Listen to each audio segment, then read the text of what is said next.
I thank the distinguished representative of Kazakhstan for his statement, and I now give the floor to His Excellency Leonardo Bencini, Disarmament Ambassador and Permanent Representative to the Conference of Disarmament of Italy. Thank you, Chair. Italy aligns itself with the statement delivered by the European Union. I would like to add some remarks in my national capacity.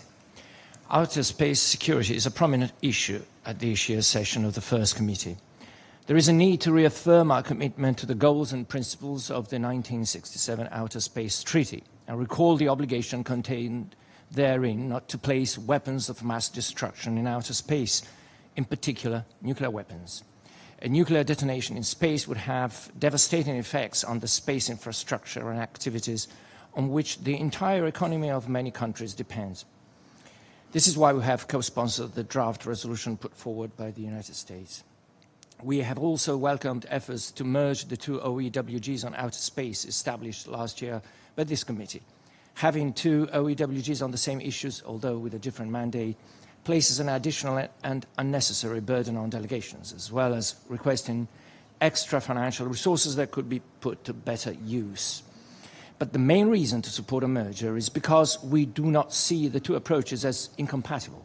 On the contrary, we think that these two approaches are complementary. We have always maintained that looking at space security through norms, rules and principles of responsible behavior while addressing urgent security needs does in no way prejudge the work towards legally binding instruments.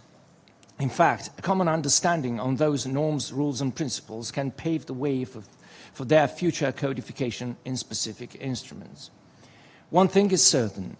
The current legal framework governing space activities needs to be further strengthened and consolidated as a matter of urgency, considering the pace at which those activities are developing and diversifying. There is, in fact, an urgent need to improve space security in an increasingly congested, contested and competitive space environment, where, among other things, commercial entities play an increasingly larger role. Space security is essential to safeguard the long-term use of outer space for peaceful purposes on an equitable and mutually acceptable basis.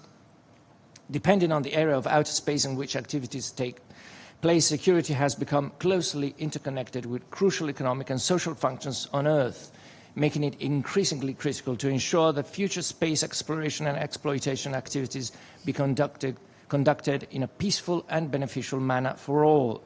Improving space security is therefore necessary not only for spacefaring nations, but for every country, including developing ones, given the contemporary world's reliance on space systems and services.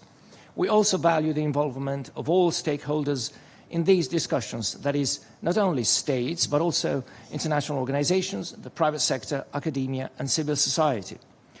Chair, Italy's national security strategy for space aims at strengthening and protecting national public and private space infrastructures, and it serves as a reference for institutional, industrial, scientific and commercial organizations in developing their plans and operations. In light of the strategic nature of space infrastructures and their intrinsic link with the national security and protection architecture, it is essential to adopt a stratified an all-inclusive approach to prevent, deter and, if necessary, defend against hostile attitudes. Moreover, strengthening and protecting national capabilities will remain vital to enhance national security and resilience in response to crises and emergency events. We remain concerned by kinetic threats such as the persistent development or testing of anti-satellite systems, damage and collisions resulting from risky maneuvers and other dangerous behaviors.